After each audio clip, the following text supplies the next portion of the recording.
ஒன்று கூடுவோம், ஒன்றாய் பாடுவோம், ஆண்டவர் இயேசுவின் பலியில் இணைவோம். ஒன்று கூடுவோம், ஒன்றாய் பாடுவோம், ஆண்டவர் இயேசுவின் பலியில் இணைவோம்.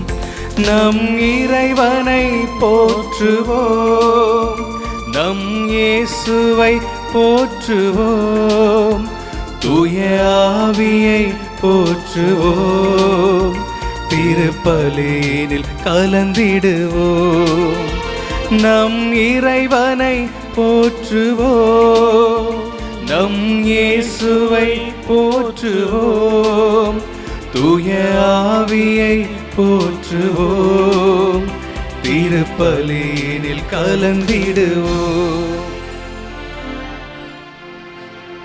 தந்தை மகன் தூய ஆவியானவரின் பெயராலே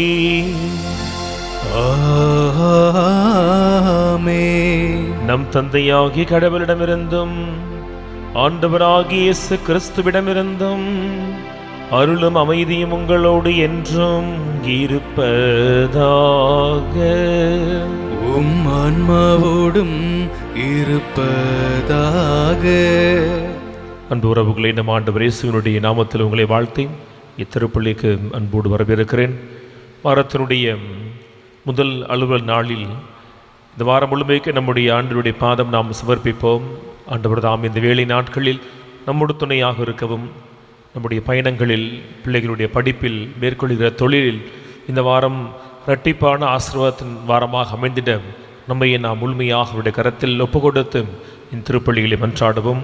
பரிசுத்தமான திருப்பள்ளியை ஒப்புக் கொடுப்பதற்கும் நாம் தகுதி பெறும்படியாக தடையாக இருக்கக்கூடிய பலவீனங்களை எண்ணி பார்த்து மனம் வருந்தி மன்னிப்பை நாடுவோம்.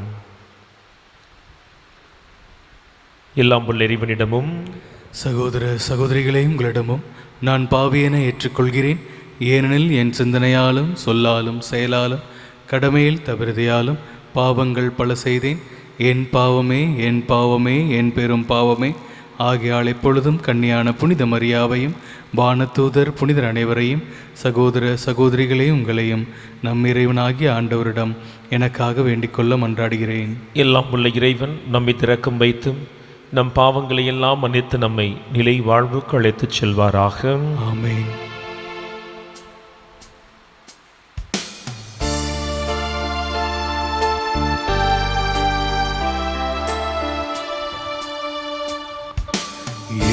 பிதாவே, என்னை மன்னியும். என் பிதாவே, என்னை மன்னியும். இயேசுவே, என்னை இரட்சியும். இயேசுவே, என்னை இரட்சியும். ஆவியானவரே, என்னை பலப்படுத்தும். ஆவியானவரே, என்னை பலப்படுத்தும். மன்றாடுவோமாக. ஆண்டவரே, உமது குடும்பத்தை இடையறாத பரிவிரக்கத்தால் காத்தருள உம்மை வேண்டுகின்றோம். அதனால் விண்ணக அருளை மட்டுமே எதிர்நோக்கியுள்ள இக்குடும்பம் உமது நிலையான பாதுகாவலால் என்றும் உறுதி அடைவதாக. எங்கள் ஆண்டவர் ஆகிய இயேசு கிறிஸ்து வழியாக உம்மை மன்றாடுகின்றோம். ஆமென். முதல் வாசகம். உடன்படிக்கை பேழையை திருத்தூயகத்தில் வைத்தனர். ஆண்டவரின் மாட்சி கோவிலை நிரப்பிற்று. அரசர்கள் முதல் நூலிலிருந்து வாசகம். அதிகாரம் 8, வசனங்கள் 1-7 மற்றும் 9-13 வரை. அந்நாட்களில் சாலமோன் ஆண்டவரின் உடன்படிக்கை பேழையை தாவீதின் நகர் சியோனின்று கொண்டு வர விரும்பினார். அதற்காக அவர் இஸ்ரேலின் பெரியோரையும் எல்லா குலத் தலைவர்களையும் இஸ்ரேல் மக்களின் மூதாதையர் வீட்டு தலைவர்களையும் எருசலேமுக்கு தம்மிடம் வரும்படி அழைத்தார். அதற்கிணங்க அவர்கள் அனைவரும் 7ஆம் மாதமாகிய ஏத்தானின் மாதத்தின் பண்டிகையின் போது அரசர் சாலமோன் முன் கூடினர். இஸ்ரேலின் பெரியோர் அனைவரும் வந்தனர். குருக்கள் பேழையை தூக்கி கொண்டனர். ஆண்டவரின் பேழை, சந்திப்பு கூடாரம், கூடாரத்தின் தூய கலன்கள் அனைத்தையும் குருக்களும் லேவியரும் சுமந்து சென்றனர். அரசர் சாலமோனும் அவரிடம் வந்து குழுமிய இஸ்ரேல் மக்கள் கூட்டமைப்பினர் அனைவரும் என்னவோ கணக்கிடவோ முடியாத அளவு திரளான ஆடுகளையும் மாடுகளையும் பேழைக்கு முன்னால் பலியிட்டனர். பின்னர் குருக்கள் ஆண்டவரின் உடன்படிக்கை பேழையை கோவில் கருவறையாகிய திருத்தூயகத்தில் அதற்குரிய இடத்தில் கேருபுகளின் இறக்கையின் கீழே கொண்டு வந்து வைத்தனர். அக்கேருபுகள் பேழை இருக்கும் இடத்தில் தங்கள் 2 இறக்கைகளை விரித்து பேழையையும் அதன் தண்டுகளையும் மூடியவாறு இருந்தன. 2 கற்பலைகளை தவிர வேறொன்றும் பேழைக்குள் இல்லை. இஸ்ரேல் மக்கள் எகிப்து நாட்டிலிருந்து வெளியேறிய பொழுது அவர்களோடு உடன்படிக்கை செய்து கொண்ட ஓரேபு மலையில் மோசே அதற்குள் வைத்தவை அவை. குருக்கள் தூயகத்தினின்று வெளியே வருகையில் ஒரு மேகம் ஆண்டவரின் இல்லத்தை நிரப்பிற்று. அம்மேகத்தின் பொருட்டு குருக்கள் திருப்பணி புரிய அங்கு நிற்க இயலவில்லை. ஏனெனில் ஆண்டவரின் மாட்சி அவர் இல்லத்தை நிரப்பிற்று. அப்பொழுது சாலமோன், ஆண்டவரே, நீ கரிய மேகத்தில் உறைவதாக கூறினீர். நீர் என்றென்றும் தங்கி வாழ உயரில்லம் ஒன்றை உமக்காக நான் கட்டியுள்ளேன் என்றார். ஆண்டவர் வழங்கும் அருள்வாக்கு. இறைவனுக்கு நன்றி.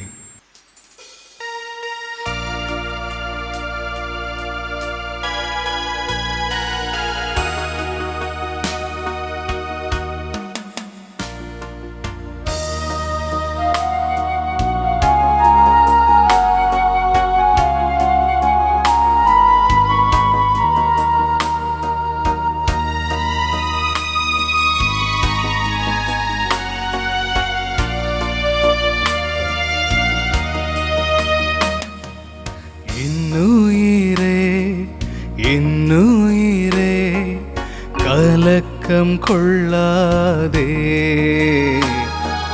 காலமெல்லாம் காக்கும் தேவன் உன்னோடுதான் உன்னோடுதான். என்னுயிரே என்னுயிரே கலக்கம் கொள்ளாதே,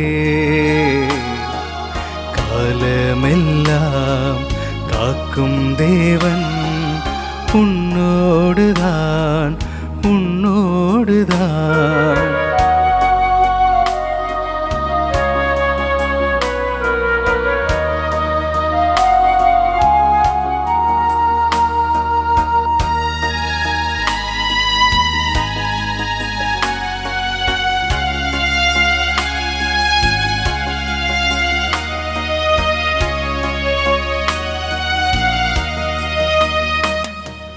துன்பங்கள் வந்தாலும் துயரங்கள் சூழ்ந்தாலும் துணையாளன் இருக்கின்றார் திகையாதே.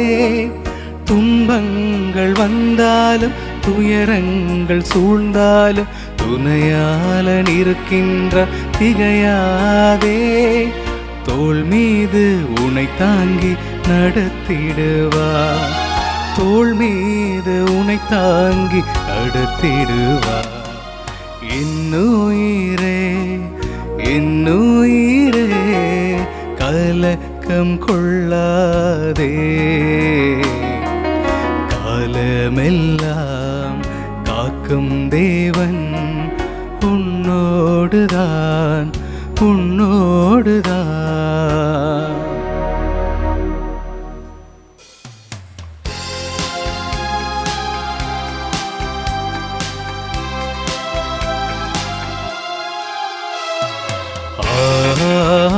அல்லேலூயா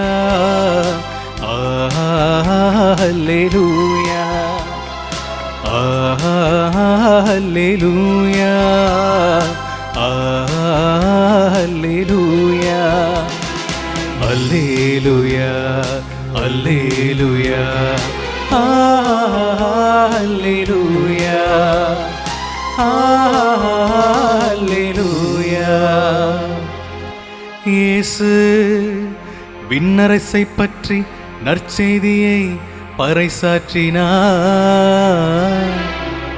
மக்களிடையே இருந்த நோய் நொடிகள் அனைத்தையும் குணமாக்கினார். அல்லேலூயா அல்லேலூயா அல்லேலூயா அல்லேலூயா அல்லேலூயா அல்லேலூயா அல்லேலூயா. ஆண்டவர் உங்களோடு இருப்பாராக. உம் ஆன்மாவோடும் இருப்பாராக. மார்க்கு எழுதிய தூய நற்செய்தியிலிருந்து வாசகம். ஆண்டவரே மாற்றி உமக்கே. இயேசுவும் அவருடைய சீடர்களும் மறுகரைக்கு சென்று கெனசரேத் பகுதியை அடைந்து படகை கட்டி நிறுத்தினார்கள். அவர்கள் படகை விட்டு இறங்கியவுடனே மக்கள் இயேசுவை இன்னார் என்று கண்டு நடந்து அச்சுற்றுப்பகுதி எங்கும் ஓடிச் சென்று அவர் இருப்பதாக கேள்விப்பட்ட இடங்களுக்கெல்லாம் நோயாளர்களை படுக்கையில் கொண்டு வரத் தொடங்கினார்கள். மேலும் அவர் சென்ற ஊர்கள், நகர்கள், பட்டிகள் அனைத்திலும் உடல்நலம் குன்றியோரை பொது இடங்களில் கிடத்தி அவருடைய மேலுடையின் ஓரத்தையாவது அவர்கள் தொட அனுமதிக்குமாறு அவரை வேண்டினார்கள். அவரை தொட்ட அனைவரும் நலமடைந்தனர். ஆண்டவரின் அருள்வாக்கு. கிறிஸ்துவே உமக்கு புகழ். ஆண்டவர் இயேசுவில் பிரியமானவர்களே, இன்றைய நாளில் மிக அற்புதமான இரண்டு வாசகங்களும் அடிப்படையாக தன்மையிலேயே மாறுபட்டவை. முதல் வாசகத்தில் என்ன வாசிக்க கேட்டோம்?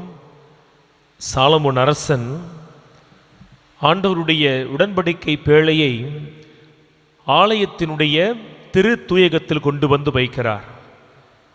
அந்த ஊரின் எல்லா பெரியவர்களையும், மதிப்பிற்குரியவர்களையும், மாண்புக்குரியவர்களையும் அழைத்து அவர்களையெல்லாம் ஒன்று கூட்டி அவர்களுடைய பிரசன்னத்தில் குருக்களும் லேவியரும் உடன்படிக்கை பேழையை சுமந்து கொண்டு வந்து அழகான எருசலேம் ஆலயத்தினுடைய திருத்தூயகத்திற்குள் அதை வைத்து ஆண்டவருக்கு பலி செலுத்துவதை முதல் வாசகம் எடுத்துரைக்கிறது. இரண்டாம் வாசகம் அப்படியே முற்றிலும் மாறுபட்ட ஒரு தன்மை. நோயாளர்கள், சுகம் வேண்டி காத்து கிடக்கிறவர்கள், எழுந்து நடக்கக்கூட பலனில்லாமல் படுக்கையிலே கிடக்கிறவர்களை இயேசுவினுடைய பிரசன்னத்திற்கு கொண்டு வருகிறார்கள், அல்லது இயேசு அவர்கள் இருக்கிற இடத்திற்கு வருகிறார். இன்றைய நற்செய்தியினுடைய கடைசி வார்த்தை மிக மிக முக்கியமானது. இயேசுவை தொட்ட அனைவரும் நலமடைந்தனர். நாம் லூக்கா நற்செய்தியில் இரத்த போக்குடைய பெண்ணுடைய வாழ்க்கையை தியானிக்கிற பொழுது, இறைவார்த்தை சொல்லுகிற பொழுது, அந்த பெண் நம்பிக்கையோடு இயேசுவினுடைய ஆடையின் நுனியை தொட்டார். அப்பொழுது இயேசுவிடத்திலிருந்து வல்லமை வெளிப்பட்டு அவருக்கு சுகம் கொடுத்ததுன்னு சொல்லி, இந்த நாளில் அந்த ஒரு பெண்மணிக்கு கிடைத்த உடல் நலம் யாரெல்லாம் இயேசுவை நம்பிக்கையோடு தொட்டார்களோ அவர்களுக்கு கிடைக்கிறது. நல்லா கவனிச்சுக்கணும்.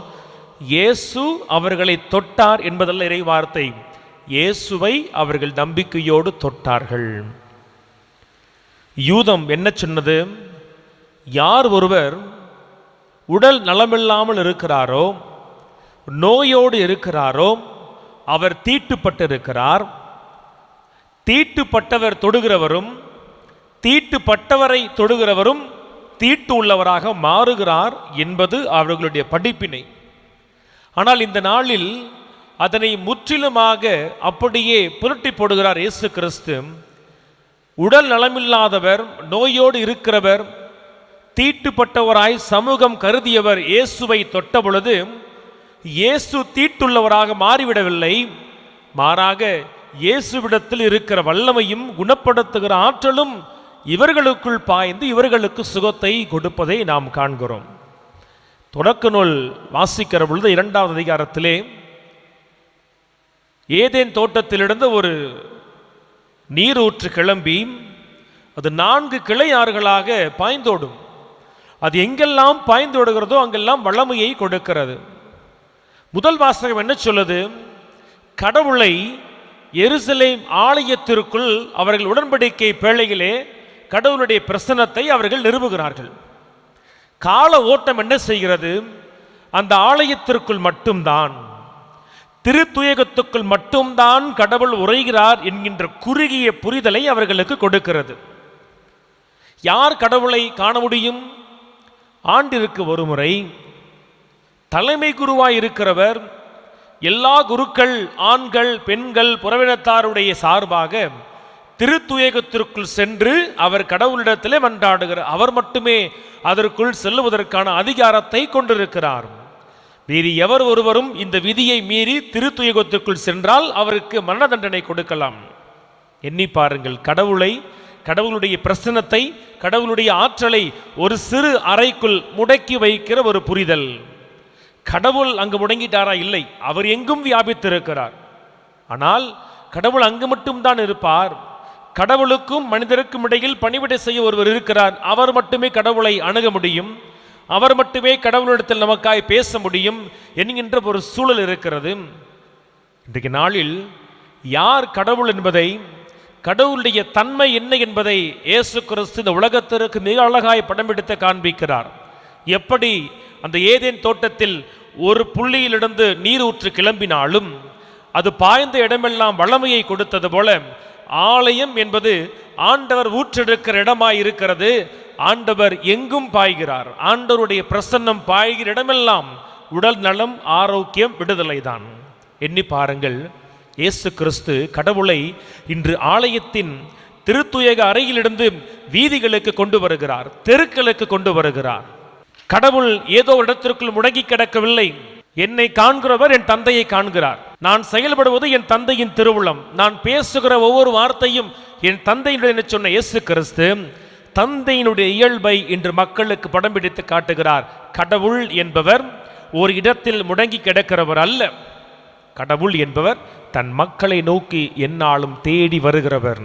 இந்த நாளில் அதைத்தான் நற்செய்தியில் இயேசு மிக தெளிவாக மக்கள் வாழ்கிற வீதிகளுக்கு, மக்கள் வாழ்கிற தெருக்களுக்கு, மக்கள் ஒன்று கூடுகிற கடற்கரை ஓரங்களுக்கு இயேசு செல்லுகிறார்.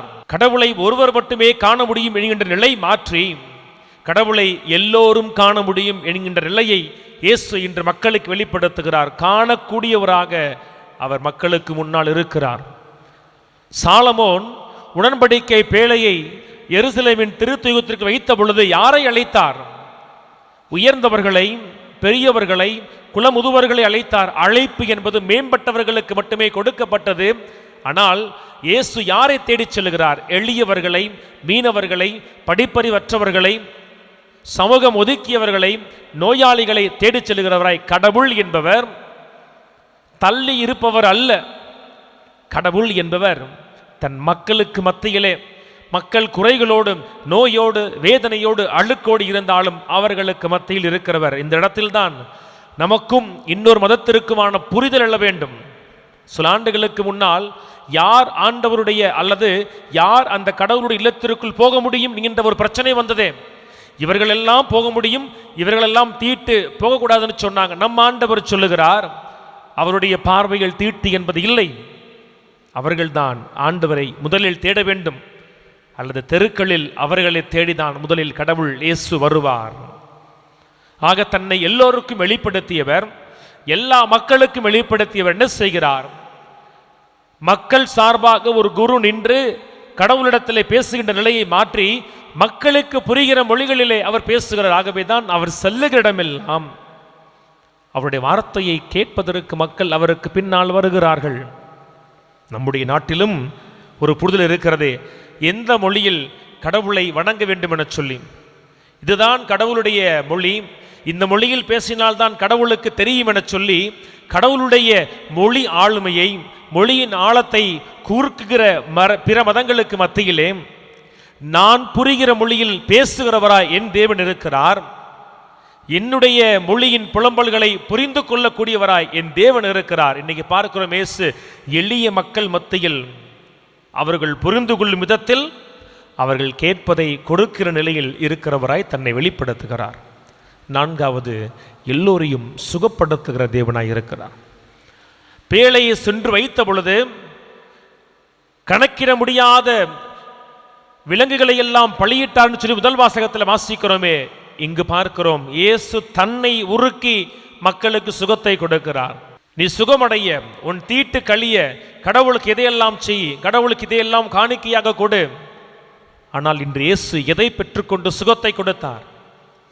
படுக்கையில் கிடந்த மனிதனை அவருடைய நிழல் படுகிறபடி வைக்கிறார்கள், ஆடையின் நுனியாது தொடும்படியாக. இயேசு பாருங்களே, எத்தனை பேரை பார்த்திருப்பார், தொட்டிருப்பார் தெரியல. ஆனால் இயேசுவை நம்பிக்கையோடு கண்டவர்கள், அந்த வார்த்தை முக்கியம். பாலைவனத்தில் அந்த பாம்பை நீங்கள் நம்பிக்கையோடு காண்கிற பொழுது உங்களுக்கு ஜீவன் வரும்னு சொல்லி கடவுள் சொன்னார் பாருங்கள். இந்த நாளில் அதே ஒரு தேர்வை தான் நோயாளிகளுக்கு கடவுள் கொடுக்கிறார். இதோ உங்கள் மத்தியில் சுகத்தை கொடுக்கிறவராய் இயேசு கடந்து செல்ல இருக்கிறார். யாரெல்லாம் அவரை நம்பிக்கையோடு பார்க்க போகிறீங்க? நீ படுத்த படுக்கையோடு இருக்கிறாயே, வியாதியோடு இருக்கிறாயே, உனக்கு சுகம் வேண்டுமா? அவர் உன்னை காண வேண்டும் என்பது அல்ல. நீ நம்பிக்கையோடு அவரை காணுகிற பொழுது, அவர் ஆடையின் நுனியை தொடுகிற பொழுது அந்த தொடுதல் உனக்கு சுகத்தை தரும்னு சொல்லி மக்கள் மத்தியில் பாய்ந்தோடுகிற ஜீவ நீரூற்றாக இயேசு கிறிஸ்து இன்று தன்னை முழுமையாக வெளிப்படுத்துகிறார். ஆகவேதான் கடவுள் என்பவர் இயேசுவில் தன்னை ஏதோ ஒரு மேம்பட்ட ஒளிகளுக்கு மத்தியில் வாழ்கிறவராக அல்ல, மாறாக தெருக்களில் மக்கள் மத்தியில் வாழ்கிறவராய் வெளிப்படுத்துகிறார். அவர் இன்றும் அப்படிதான் வாழ்கிறார். நம்முடைய சமய வாழ்க்கை, நம்முடைய வழிபாட்டு முறைகள் அந்த கடவுளை இன்று பல சமயங்களில் ஆலயத்திற்குள் அடக்கம் செய்து விடுகிறது. ஆகவேதான் நான் ஒரு முறை மறையூரில் குறிப்பிட்டேன், இன்று இயேசுவும் அல்லது கடவுள் அடக்கம் செய்யப்பட்டிருக்கிற மிகப்பெரிய கல்லறைகளாக ஆங்காங்கே ஆலயங்கள் இருக்கின்றன. ஏன்? கடவுள் இங்கிருந்து ஊற்றெடுக்க வேண்டும், கடவுள் இங்கிருந்து நாம் வாழ்கிற வீதிகளிலே அவர் பாய்ந்தோட வேண்டும். அவர் எப்படி பாய்ந்தோடுவார்? தந்தையை மகன் பிரதிபலித்தது போல தந்தையினுடைய பிள்ளைகளாக ஆலயத்தில் கூடி ஜெபிக்கிற நாம் வெளியே செல்லுகிற பொழுது அந்த ஆண்டவரை, அந்த தந்தையை பிரதிபலிக்கிறவராய் தெருக்களில் இருக்க வேண்டும். நாம் தந்தையை குறித்து பேசுகிற பொழுது நம் வார்த்தையை கேட்பதற்கு மக்கள் வர வேண்டும்.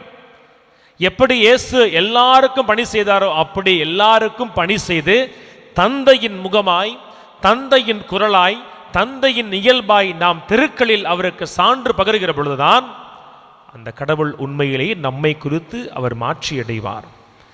இதோ என் மகன், என் மகனை குறித்து நான் பூரிப்படைகிறேன். ஏன் சொன்னார்? ஏனெனில் தந்தைக்கு தெரியும் இந்த மகன் தன்னுடைய சொல் செயல் எல்லாவற்றிலும் தெருக்களிலே தன்னை முழுமையாய் பிரதிபலிக்கப் போகிறார் என்று சொல்லி நம்மை குறித்து தந்தை எப்படி எண்ணுவார்? சற்று நாம் அதை எண்ணி பார்க்க வேண்டும். ஆக ஆலயங்களில் கூடி வந்து வழிபாட்டு நேரங்களில், ஆராதனைகளில், ஜெப கூட்டங்களில் ஆண்டவரை தொழுவது மிக மிக எளிது.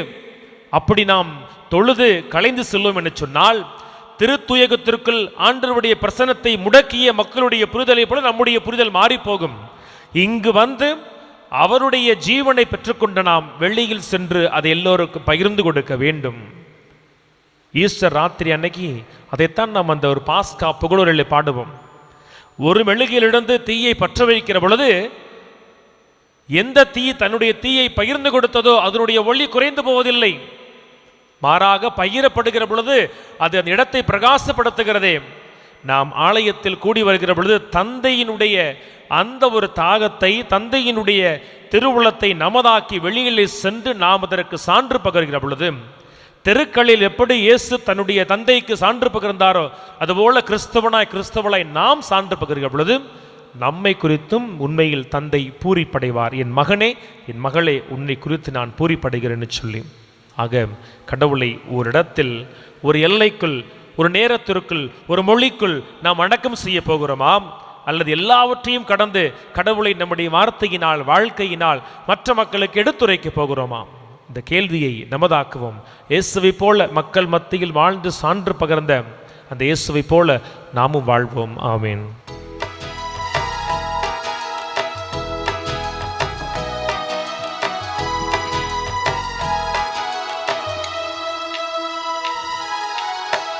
தந்தேன் வாழ்வினை அர்ப்பணமாய், தலைவனுன் பீடத்தில் காணிக்கையாய், தகுதியில்லா என்னை உன்னன்பினாள் தயவுடன் ஏற்பாய் பலி பொருளாய். தந்தேன் வாழ்வினை அர்ப்பணமாய், உழைப்பின் பலனை படைத்திட வந்தேன் உன் திருப்பதத்தில் என ஏற்க வேண்டி. உன் அருள் துணை நம்பி வாழ்வினை தொடர்ந்திட உவந்து நீர் ஏற்பி. ஏழையன் காணிக்கை இறைவாய் ஏற்பாய், நிலைக்கும் உறவாய் இறைவாய் இணைப்பாய் என் வாழ்வை எளிதாய். அன்று உறவுகளை உங்களுடையதும் என்னுடையதுமான இப்பலி எல்லாம் வல்ல வானக தந்தைக்கு ஏற்றதாகும்படி மன்றாடுங்கள். ஆண்டவர் தம் திருப்பேரின் புகழ்ச்சிக்காகவும் மாட்சிக்காகவும் நமது நன்மைக்காகவும் புனித திரு அவை அனைத்து நலனுக்காகவும் உமது கையிலிருந்து இப்பலியை ஏற்றுக்கொள்வாராக. ஆண்டவரே எங்கள் இறைவா, வலுக்குறைவுற்ற எங்களுக்கு உதவியாக இப்பொருள்களை படைத்திருக்கின்றீர். அதனால் இவை எங்களுக்கு நிலைவாழ்வின் அருளடையாளமாக மாறிட நீர் எங்களுக்கு அருள் வழங்குவீராக. எங்கள் ஆண்டவராகிய இயேசு கிறிஸ்து வழியாக உம்மை மன்றாடுகின்றோம். ஆமென். ஆண்டவர் உங்களோடு இருப்பாராக, உம் ஆன்மாவோடும் இருப்பதாக. இதை எங்களை மேலே எழுப்புங்கள். ஆண்டவரிடம் எழுப்பியுள்ளோம். நம் இறைவனாகிய ஆண்டவருக்கு நன்றி கூறுவோம். அது தகுதியும் நீதியுமானதே. ஆண்டவரே, உமது நன்மை மிகுதியால் எங்கள் மீட்பராகிய இயேசு கிறிஸ்து வழியாக நீர் மனிதர்களாகி எங்களை படைத்தீர். நாங்கள் நீதியின்படி தண்டனைக்கு உரியவர்களாயினும் உமது இரக்க மிகுதியினால் எங்களை மீட்டருளினீர். அவர் வழியாகவே உமது மாண்பை வானதூதர் புகழ்கின்றனர். அவர்களோடு எங்கள் குரலையும் சேர்த்து கொள்ளுமாறு நாங்கள் உம்மை தாழ்மையுடன் இறைஞ்சி புகழ்ந்து சொல்வதாவது: தூயவர் தூயவர் தூயவர், வான்படைகளின் கடவுளாம் ஆண்டவர். விண்ணகமும் மண்ணகமும் உமது மாட்சியால் நிறைந்துள்ளன. உன்னதங்களிலே ஓசன்னா. ஆண்டவர் பெயரால் வருகிறவர் ஆசி பெற்றவர். உன்னதங்களிலே ஓசன்னா. ஆண்டவர் நீர் மெய்யாகவே தூயவர், தூய்மை அனைத்துக்கும் ஊற்றும். ஆகவே உம்முடைய ஆவியை புள்ளிந்தி காணிக்கைகளை தூய்மைப்படுத்த வேண்டுகிறோம்.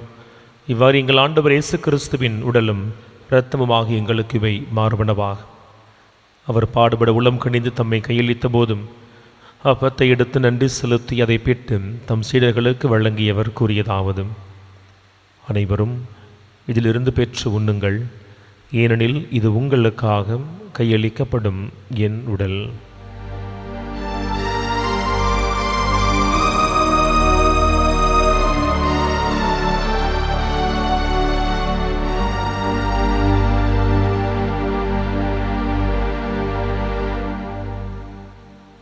அவ்வண்ணமே இரவு விருந்தை அருந்திய பின் கிண்ணத்தையும் எடுத்து மீண்டும் உமக்கு நன்றி கூறி தம் சீடர்களுக்கு வழங்கியவர் கூறியதாவது: அனைவரும் இதிலிருந்து பெற்று பருகுங்கள், ஏனெனில் இது புதிய நிலையான உடன்படிக்கைக்கு உரிய என் இரத்தத்தின் கிண்ணம்.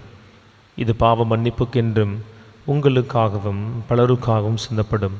இதை என் நினைவாக செய்யுங்கள்.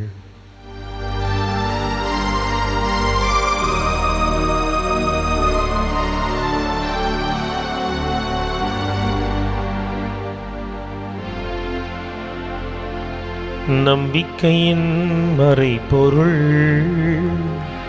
ஆண்டவரே, நீ பருமளவும் உமது இறப்பினை அறிக்கையிடுகின்றோ, உமது உயிர்ப்பினையும் எடுத்துரைக்கின்றோ. ஆகவே ஆண்டவரே, நாங்கள் கிறிஸ்துவின் பாஸ்காவின் நினைவு கூர்ந்தும் வாழ்வை மீட்பை வழங்கும் அப்பத்தை கிண்ணத்தையும் திருப்பாதம் ஒப்புக் கொடுத்தும் ஆண்டவரை ஒப்புக் கொடுக்க எங்களை தகுதியுள்ளவர்களாய் ஏற்றுக்கொண்ட கிருபைக்கு நன்றி செலுத்துகிறோம். உட்கொள்ளும் இயேசுவினுடைய உடல் இரத்தமும் தாமே தூய ஆவியினுடைய வல்லமையினால் எங்களை உடைய திரு சன்னிதானத்திலே ஒன்று சேர்ப்பதாகும். திரு அவை வழிநடத்தும் திருத்தந்தை சிங்கராயர், ஆயர் ஆரோக்கியராஜ் இணைய ஆயர்கள், குருக்கள், துறவியர் நிறைவாய் ஆசீர்வதித்த ஆண்டவரே, நீர்தாமே எங்களை தேடி வருகிற உம்மை நிறைவாக மக்களுக்கு வெளிப்படுத்துகிற பணியை உம்முடைய அழைப்பு பெற்றவர்கள் நிறைவாய் செய்ய தேவையான மேலனை ஆற்றலை தருவீராகும். உயிர்த்தலும் எதிர்நோக்குடன் தொழில்களும் எங்கள் சகோதர சகோதரிகளையும் இருந்தோர் அனைவரையும் இரக்கத்தோடு நினைவு கூர்ந்து உம்முடைய திருமுக ஒளியினுடைய ஏற்றலும் எங்கள் அனைவர் மீது இரக்கமாயிரும்.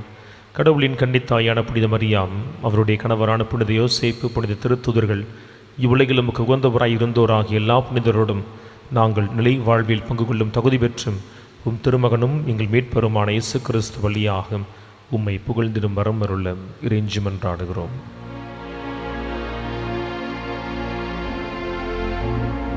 இவர் வழியாக இவரோடு இவரில் எல்லாம் வல்ல இறைவனாகிய தந்தையே, தூய ஆவியாரின் ஒன்றிப்பில் எல்லா புகழும் மாட்சியும் என்றென்றும் உமக்கு உரியதே. ஆமென், ஆமென், ஆமென். நாம் கேட்பதை நம் அன்பு தேவன் தருவார் எனும் நம்பிக்கையோடு நம் மீட்பர் இயேசு கற்றுக் கொடுத்த ஜெபத்தை துணிந்து மன்றாடுவோம்.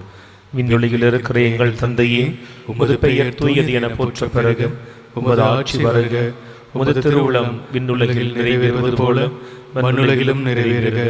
எங்கள் அன்றாட உணவை இன்று எங்களுக்கு தாரும். எங்களுக்கு எதிராக குற்றம் செய்வோரை நாங்கள் மன்னிப்பது போல எங்கள் குற்றங்களை மன்னியும். எங்களை சோதனைக்கு உட்படுத்தாதையும், தீமையிலிருந்து எங்களை விடுவித்தருளும். ஆண்டவரே, அமைதியை இழந்து வாடுகிற பிள்ளைகளை அறிந்திருக்கிறீரே. நீர்தாம் இந்த உலகம் தர முடியாத முழுமையான நிறைவான நிலையான அமைதி அவர்களுக்கு தந்து வழி நடத்துவீராக. என்றென்றும் வாழ்ந்து ஆட்சி செய்கின்றவர் நீரே. நம் ஆண்டவர் இயேசு கிறிஸ்துவினுடைய அமைதி உங்கள் அனைவரோடும் என்றும் இருப்பதாக, ஆன்மாவோடும் இருப்பதாக. ஒருவருக்கொருவர் அமைதியை பகிர்ந்து கொள்வோம். உலகின் பாவங்களை போக்கும் இறைவனின் செம்மறியே, எங்கள் மேல் இரக்கமாயிரும்.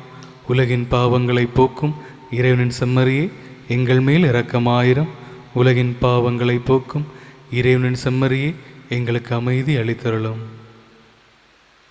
இது இறைவனின் செம்மறி, நம்மை வீதிகளில் தேடி வந்த அன்பு தேவன் திருவுடலாய் நமக்குள் எழுந்து வருகிற அற்புதமான நேரம். இவருடைய திருவிருந்துக்கு அழைக்கப்பெற்ற நாம் அனைவரும் பேறு பெற்றவர்கள். ஆண்டவரே, நீரின் இல்லத்தில் எழுந்தருள நான் தகுதியற்றவன், ஆனால் ஒரு வார்த்தை மட்டும் சொல்லிடலும், எனது ஆன்மா நலமடையும்.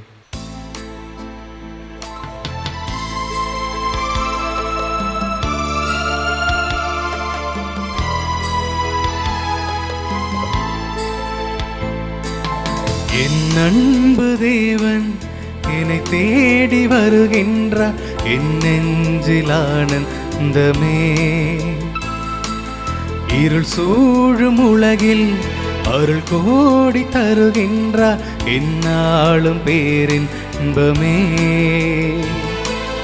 இறைவா வருவாய், இதயம் எழுவாய், நிறைவாய் நிலையாய் நிதமும் தொடர்வாய்.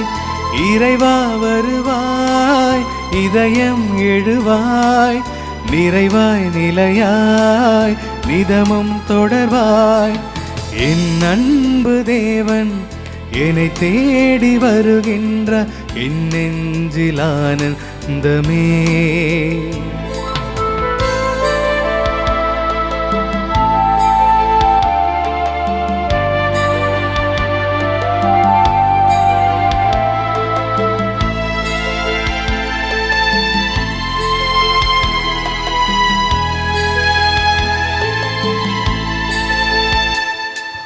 உள்ளங்கையில் என்னை நீ பொறித்தாய், உயிரான உறவாக உன்னில் இணைத்தாய்.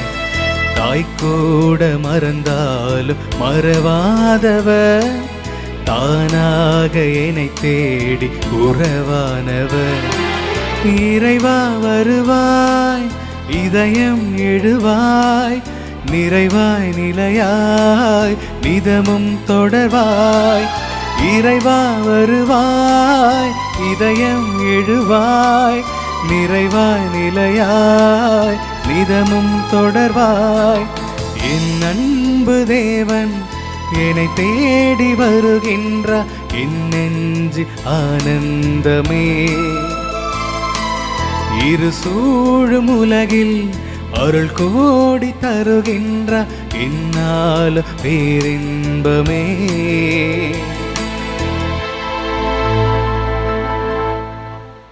மன்றாடுவோமாக. ஆண்டவரே எங்கள் இறைவா,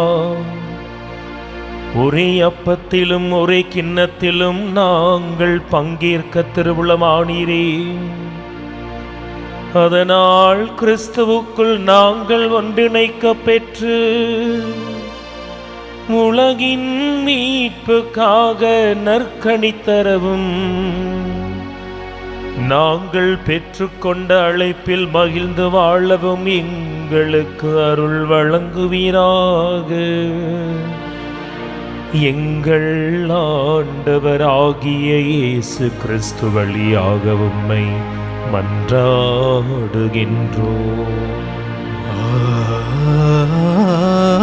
ஆமென். ஆண்டவர் உங்களோடு இருப்பாராக. உம் ஆன்மாவோடும் இருப்பாராக. எல்லாம் வல்ல இறைவன் தந்தை, மகன், தூய ஆவியார் உங்கள் அனைவரையும் நிறைவாக ஆசீர்வதிப்பாராக.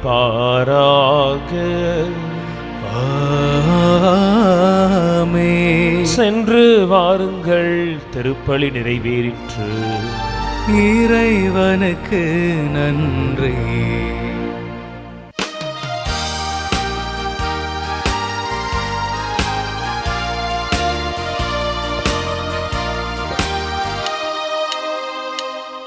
உங்க பிரசனத்தில் சிறகில்லாமல் பறக்கிறேன், உங்க சமூகத்தில் குறைவில்லாமல் வாழ்கிறேன்.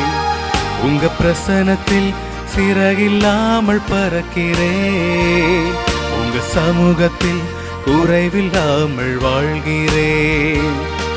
என் தஞ்சமானிரே, என் கோட்டையானிரே, என் துருகமானிரே, என் அன்பனானிரே.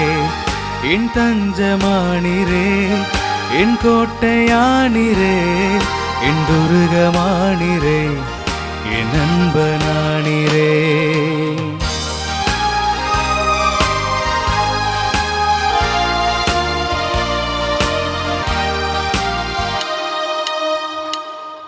உதவாத என்னையே உருவாக்கும் உறவே, குறைவான என்னையே உன் கண்கள் கண்டதே.